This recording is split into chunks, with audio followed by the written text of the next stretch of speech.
Hello दोस्तों, आप सभी का एक बार फिर से आपके ही चैनल ऑनलाइन मित्र सेंटर में बहुत बहुत स्वागत है। यहाँ पर हम बात करने वाले हैं राजस्थान में जितनी भी यूनिवर्सिटियाँ हैं, जब वो रिजल्ट जारी करती हैं तो रिजल्ट में कई प्रकार के रिजल्ट शो करते हैं, जिनमें से अगर फेल या पास दिखा दे या सप्लीमेंट्री दिखा दे तो हमें समझ में आ जाता है कि हाँ भैया हमारा रिजल्ट क्या रहा है। लेकिन रिजल्ट में कई प्रकार की शॉर्ट फॉर्म भी लिखी हुई होती हैं, जिनकी वजह से स्टूडेंट्स जो है वो अक्सर कंफ्यूज हो जाते हैं कि आखिर उनके रिजल्ट में हुआ क्या है, वो पास हुए हैं या फेल हुए हैं या करना क्या है, ये समझ में नहीं आता।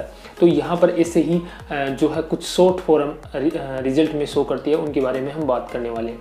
पहली शॉर्ट फॉर्म है RWEN, जिनके रिजल्ट में ऐसा शो होता है तो उसका क्या मतलब होता है वो हम जानेंगे। साथ ही RWEX, इसका इन दोनों का मतलब हम जानेंगे। तो कुल मिला के RW, अगर रिजल्ट में हमारे किसी भी क्लास के रिजल्ट में RW दिखा रहा हो रिजल्ट, तो इसका क्या मतलब होता है, हमें क्या करना चाहिए, ये सारी जानकारी हम आपको बताएंगे। तो RW की फुल फॉर्म होती है रिजल्ट वेट या रिजल्ट विथहेल्ड। अगर हम इसको आसान शब्दों में समझें हमारी भाषा में, तो इसका मतलब यही है कि यूनिवर्सिटी ने आपका रिजल्ट रोक लिया है।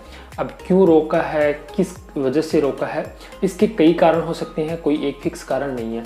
हो सकता है जब आपने एग्ज़ाम दिया हो तो कॉपी में आपने अपने रोल नंबर सही से ना लिखे हों, या अपनी अन्य जो भी जानकारियां हैं हो सकता है आपने ठीक तरीके से ना लिखी हों। ज़्यादातर यही कारण रहता है कि जब स्टूडेंट जो भी उनके आंसर शीट होती है उसमें जब ठीक से अपने रोल नंबर नहीं लिख पाते हैं तब ये दिक्कत आती है, उनका रिजल्ट रोक लिया जाता है, क्योंकि उनकी कॉपी की ठीक से पहचान नहीं की जा सकती, नहीं कर पाते यूनिवर्सिटी वाले। ठीक है, तो ऐसे में अभी आपको क्या करना चाहिए, अगर यूनिवर्सिटी ने आपका रिजल्ट रोक लिया है या आपकी मार्कशीट में RW दिखा रहा है, हाँ RW, तो आपको क्या करना चाहिए। तो ये एक तो मैंने आपको बता दिया कि किस कारण की वजह से RW रिजल्ट शो होता है, आपका जो रिजल्ट है यूनिवर्सिटी ने रोक लिया है। अभी ऐसे में आपको क्या करना है, 3 चीज़ें हैं जो आप कर सकते हैं। पहली चीज़, सबसे पहले आपको क्या करना है, आप जब अपना रिजल्ट देख रहे होंगे तो रिजल्ट में आपको नीचे जो है हेल्पलाइन नंबर भी दिखाई देंगे। तो यहाँ पर देखिए साफ साफ लिखा गया है कि आपके रिजल्ट में कुछ दिक्कत आ रही है जारी करने में, तो आप इस नंबर पे कॉल कीजिए। तो आप इस नंबर पे कॉल करके जानकारी प्राप्त कर सकते हैं कि क्यों आपके रिजल्ट को रोका गया है यूनिवर्सिटी के द्वारा। ठीक है, ये पहला काम। दूसरा काम, आप अपने कॉलेज में संपर्क कीजिए। आप जिस भी कॉलेज में पढ़ाई कर रहे हैं आप उस कॉलेज में जाइए, उनको बताइए कि आपके रिजल्ट में ऐसा ऐसा शो कर रहा है, यूनिवर्सिटी ने हमारा रिजल्ट रोक लिया है, तो आप बात कीजिए यूनिवर्सिटी से। ठीक है, 2 काम।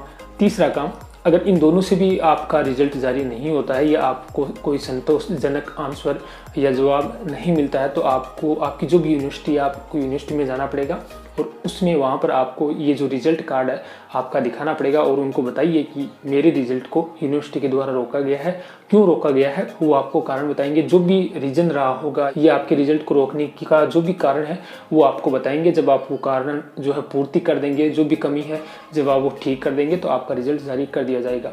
तो बेसिकली RW का मतलब यही होता है कि यूनिवर्सिटी ने आपका रिजल्ट रोक रखा है। अब इसके कई कारण हो सकते हैं। हाँ, एक बात और, जब भी आपके रिजल्ट में RW दिखाए तो 12 महीनों के अंदर अंदर आपको यूनिवर्सिटी से संपर्क करके खुद से संपर्क करना पड़ेगा आपको। आप चाहें तो हेल्पलाइन नंबर पे कॉल कर सकते हैं, अपने कॉलेज में संपर्क कर सकते हैं, या डायरेक्ट आप यूनिवर्सिटी में जाकर संपर्क कर सकते हैं। 12 महीनों का आपके पास टाइम होता है। 12 महीनों के अंदर अंदर अगर आप संपर्क नहीं करते हैं यूनिवर्सिटी से तो आपको फेल कर दिया जाएगा। तो इस बात का भी आपको ध्यान रखना है। ठीक है, 12 महीने क्या अगर आपकी ये रिजल्ट में ऐसा दिखा रहा है तो आपको जल्द से जल्द किसी न किसी तरीके से अपने रिजल्ट को जारी करवा लेना चाहिए। तो RW का मतलब बेसिकली यही होता है। उम्मीद करते हैं कि आपको ये जानकारी पसंद आई होगी, समझ में आ गया होगा अच्छे से। अगर अभी भी आपका कोई सवाल या सुझाव हो तो आप हमें नीचे कमेंट करके बता सकते हैं।